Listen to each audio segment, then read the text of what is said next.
Good morning, everybody. Welcome back to the Jay Rooney Show. Man, it's been a busy morning. I got hit up super early by some clients. I'm getting to the show kind of late, and then I basically have a crazy day ahead of me. I'm essentially in meetings from 9 a.m. Central until about 3 p.m. Central. So almost my entire day back to back to back. I got like 4 half-hour back to backs, followed up by a 1 hour, another half hour, and then a couple 1 hours, I believe. So it's going to be a long day, but that's all good. That's what I do. That's what you do too. You take things as they come.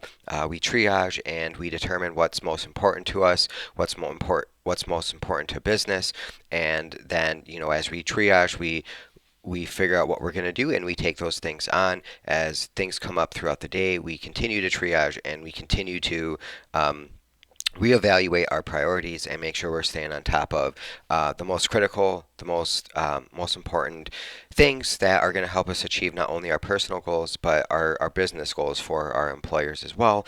When you work for an employer, you do have to take those things in consideration. Their goals are your goals too. Um, so, uh, the world's getting kind of crazy, man. I'm sure you've heard about the whole Trump versus Hillary thing, and I'm probably going to do another little segment on that today, just specifically for that, but not in this episode. So you'll have to keep an eye out. I may not get to that today with my schedule, but we'll see. So, not wasting any time today, that's for sure. We got a trending topic and two recommendations. Before I get going, though, I just want to say it is Tuesday. It is episode number 4. Definitely. It feels like I've done a lot already. I when I decided I wanted to do this, because I have so much on my mind already, I didn't think it would require too much prep. I thought maybe I could just hit play and start talking, but it wasn't that easy. I did that the first couple times, and now I'm trying out a little bit of a script. I've never been good with scripts, so I just have like key talking points that are kind of guiding me along. So we'll see how that works out here today. But yeah, anyway, sorry. It's getting crazy out in the world. So if you haven't heard about Trump and Hillary, go take a look for that. Otherwise, keep an eye out for another video today where I'll tackle a little bit about that. I'm not going to get into all the details. I'm basically just going to rant about how I feel about the fact that we may potentially be stuck with Trump and Hillary Clinton in 2024, and that just sounds absolutely awful to me. So, anyways, let's get going. Today's trending topic: GoFundMe and Gives and Gives, Give Send Give. Sorry. Um, by now, I'm sure you've heard about what's going on in Canada, eh? And I'm sure you also have heard what happened with GoFundMe. It's basically, the supporters of the protest donated up near $10 million, dollars, and GoFundMe froze it. And at first, they were not going to give it back, and they were saying all kinds of things like they were going to invest it back in the community for certain programs and things. And I mean, such a double standard. It's unbelievable the type of double standard. And even though they're a private business, that shouldn't be allowed. And ultimately, I believe they did refund that money, which is the right thing to do. And I still think there should be an investigation, though. There's too much politics going on with business and corporations, and you can't be messing with people's money like that. That's incredibly messed up. I know personally, if I had donated to that, I did not, but if I did, I would have been pretty pissed off. So, uh, in other news related to that, Give Send Go, not sure if you've heard of them. They're a competitor of GoFundMe, and this is actually the first time I'm hearing of them myself. But did you know Give Send Go, as a competitor of GoFundMe, raised a lot of money for the truckers as well, around around 8.6 million, and apparently they got hacked, and now the hackers got a list of all those donators of the donors, and they plan to dox them, which is really messed up. If you don't know what I mean by docs, they're going to expose their names and all their information, how much they donated, stuff like that. So it's pretty messed up. And once again, it just kind of speaks to the double standard. There was a lot of stuff going on here in America last summer, and to me, there seems to be some key differences between this protests versus some of the protests we had in America. And it really is astonishing the lengths people are going to shut this protest down. A lot of them had no problem, last summer. So, uh, as far as I know, this protest has been mostly peaceful. There's been a couple bad apples. I've seen some pictures, and I mean, you never even know nowadays. Those pictures could have been media manipulated. They could have been pictures from something else. Um, it wouldn't have been the first time the media's grabbed a picture from one thing and used it towards another. So you got to be careful.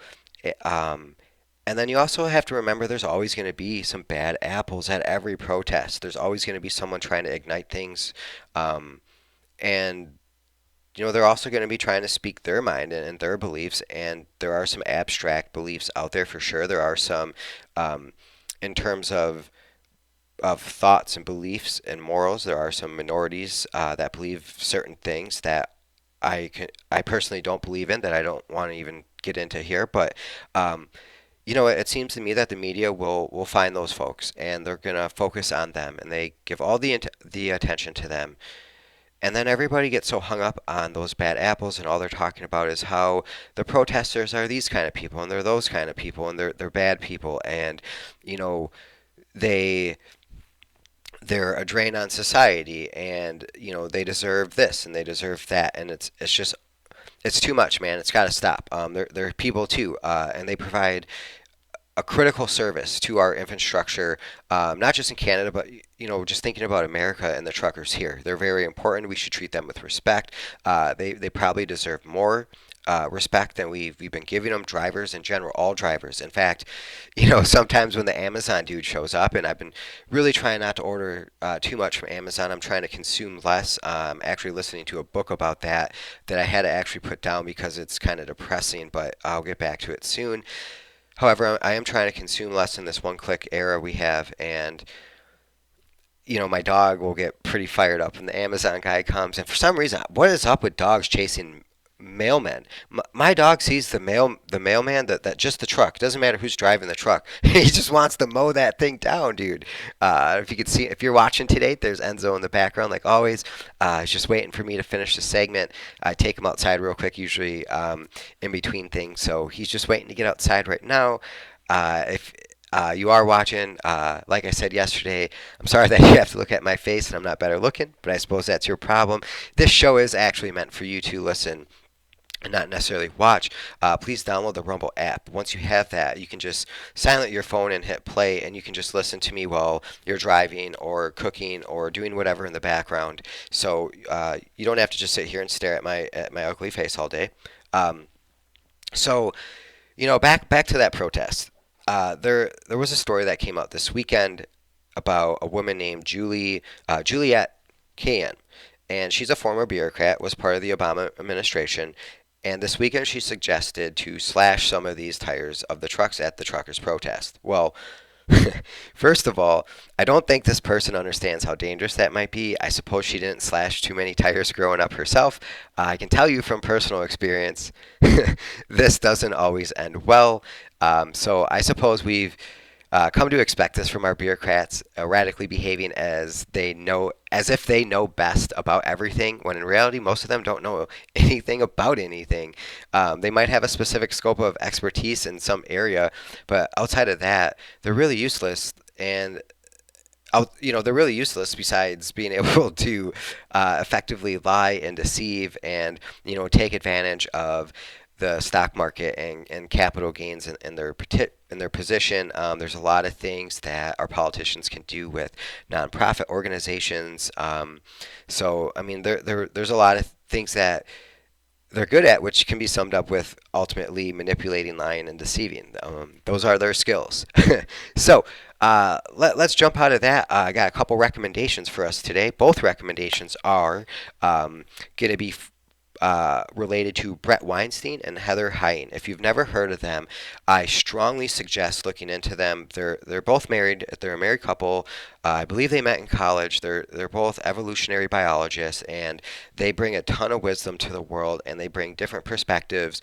And they've had a lot to say throughout the pandemic. So if you're not listening to them, I would highly recommend checking out their podcast called the Dark Horse Podcast.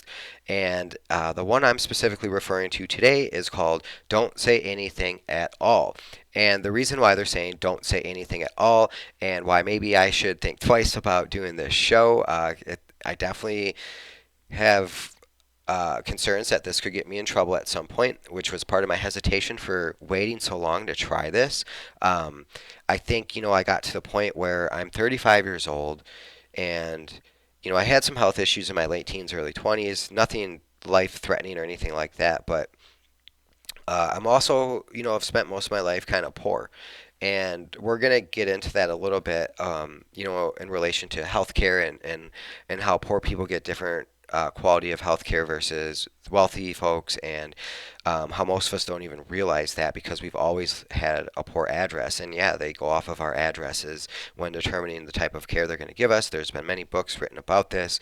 The last one that I read that had discussed this was Why Zebras Don't Get Ulcers. One of the last few chapters was dedicated to the unfortunate side effects, the health effects of living your life poor. So I have to sometimes think about my life and that I'm 35 and there's potential that my life is half over. And I haven't really done much with my life, so perhaps I'm having a midlife crisis, but um, I just felt like I had to try something on my own, and it's not the first time I've done that. I was a personal trainer for a while. I tried running my own personal training business, and I didn't have really any resources. Uh, I had no idea how to manage finances in my 20s, and I just really wasn't ready for something like that. And then a couple years ago, I played a little bit. I played around a little bit with mowing lawns and some landscaping stuff, and that just didn't really quite pan out for me. That's a big time commitment, and it does require some financial commitment up front as well.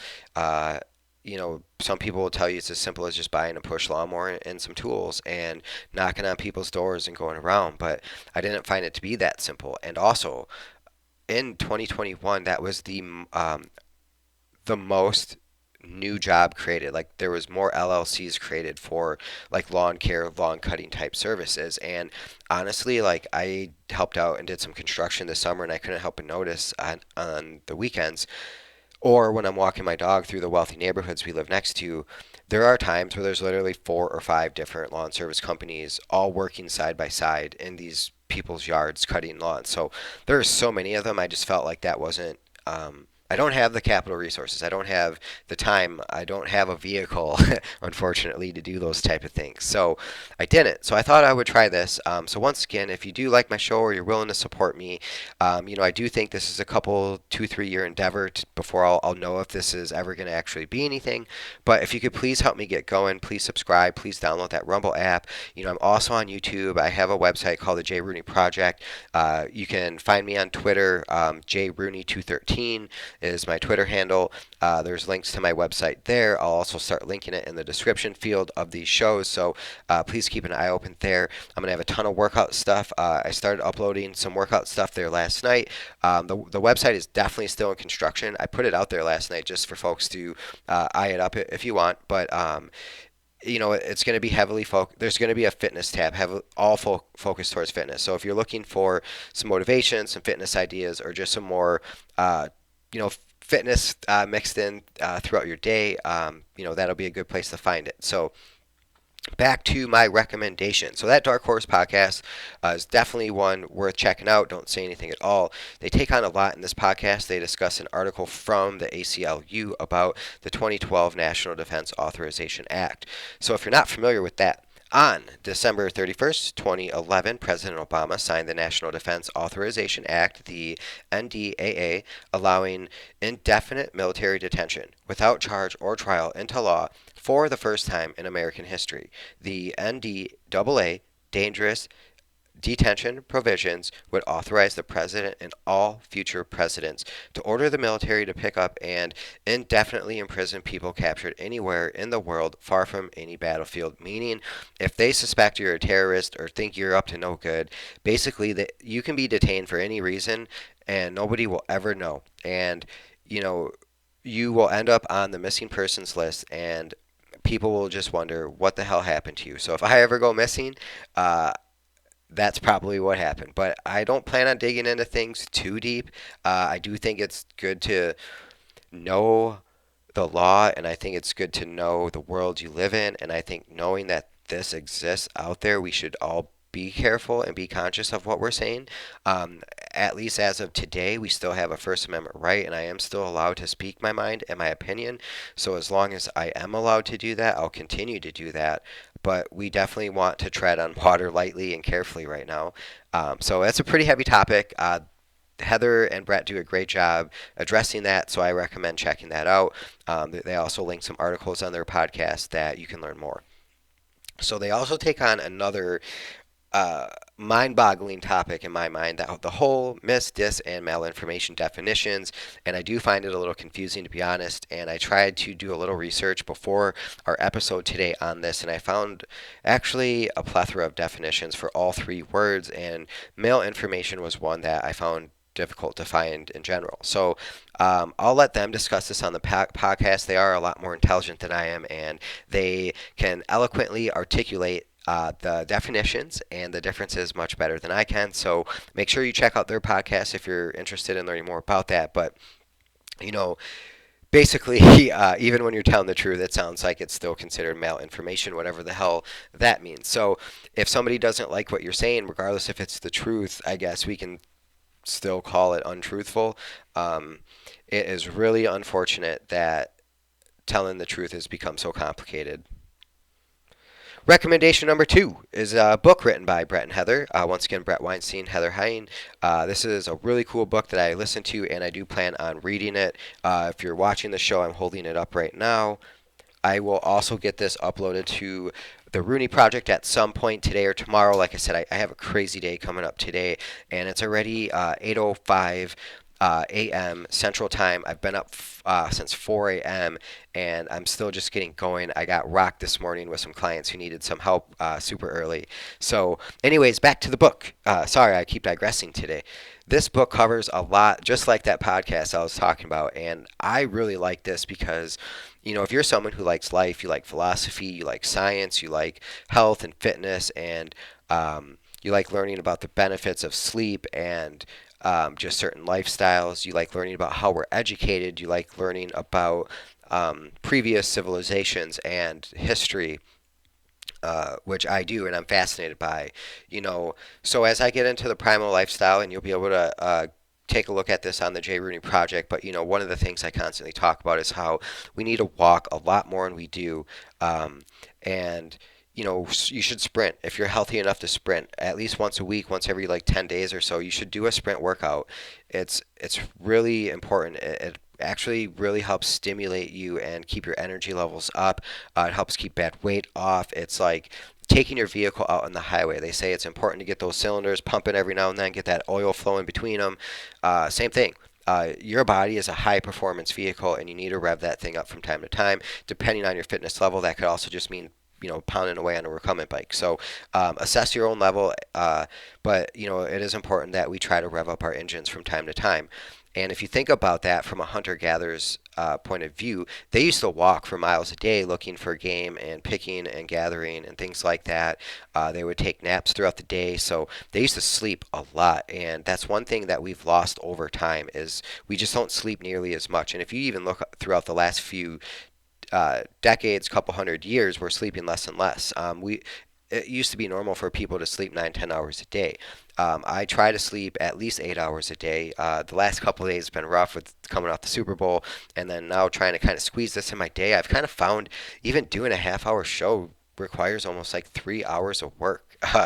So it's kind of nuts on top of a 10-hour workday as it is, and I like to spend about 2.5 hours a day with my dog. So do the math. Like, something's got to be sacrificed, something's got to give. So I kind of only worked 9 hours yesterday, but I only work 10 hours, I guess, if I absolutely have to.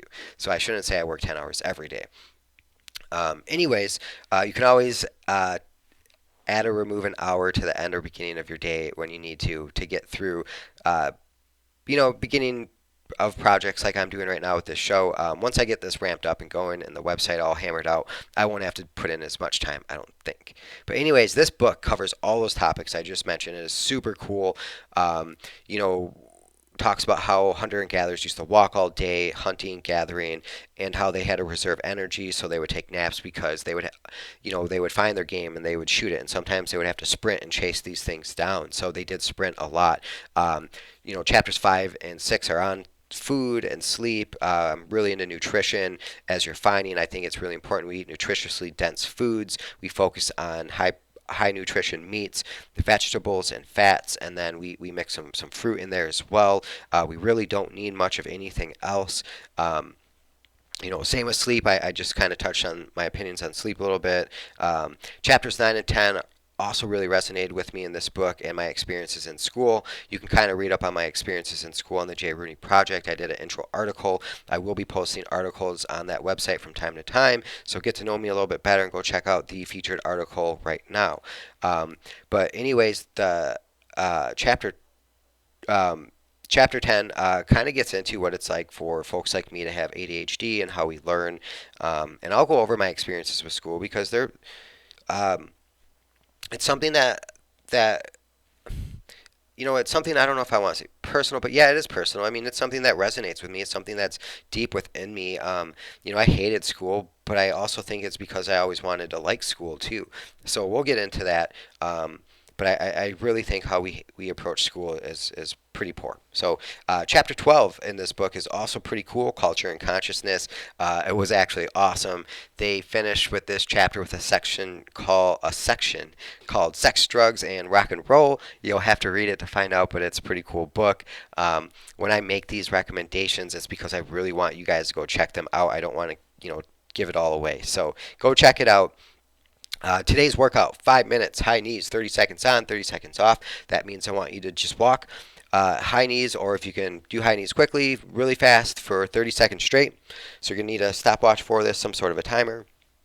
And then you're going to take 30 seconds off. And you're going to do this for 5 straight minutes, 30 seconds on, 30 seconds off. I'll get this posted in the description and also on my J. Rooney Project at some point today, guys. You're going to have to bear with me today. I'm not exactly sure when this episode's going to get up, and I was hoping to do a quick little rant on Trump and Hillary too. And before I call it a day, we are at the 22-minute mark. I just wanted to give a real quick shout out to my brother. This is a really sad story, but it's also a beautiful story at the same time. Like my brother, myself, and I, like we're both really close with our dogs. We love our dogs. We had a really tough childhood. Relationships are really difficult for us. And, love is hard, right? So we gravitate towards our dogs. They're a man's best friend. And my brother had a dog for 13 years. Her name is Grace. He got her while he was in the military. My brother's a ex-Marine. Let's support our veterans. So my brother's an ex-Marine, and he got Grace in San Diego while he was stationed on Parris Island, and they spent a lot of time, just them two, and she's been with him ever since. Well, she made it to 13 years, and she was an awesome dog. I believe she was like part German Shepherd, part Lab, part Weiler, something like that. Beautiful dog, super cool dog, just full of love and super kind. And she lived a full life. She recently passed away, so that's the sadness. But the beautiful part of it is, my brother got to have her for 13 years, and big dogs have short life expectancies, and he didn't have to put her down. As sad as it is to think about, he knew she was dying. They could tell her breathing got real heavy, and she collapsed. And throughout the day, her breathing just incrementally got slower, and ultimately she ended up dying in my brother's arms. And I know my brother's really sad, and it chokes me up every now and then too. They say, it's good to be moved to tears every now and then, and that's definitely something that moves me to tears when I think about. I did really love Grace, and I love my dog, and just when I think about my dog, it's really sad. So I love you, John, and I hope you're listening to this, and I hope you hear this. Hope you're doing well today. Grace will always be with you. And everything's all good. You gave her the best possible life she could ever have. There's nothing to regret. So I'm gonna leave everybody with that today. I'm sure you'll hear from me later, if not tomorrow. And I hope everyone has a really good day. Don't forget to work hard. Don't forget to be motivated. Do not let anything irk you and get to you that it completely wrecks your day. Remember, let's be calm. Let's be courageous. Strength and honor. Bye, everyone.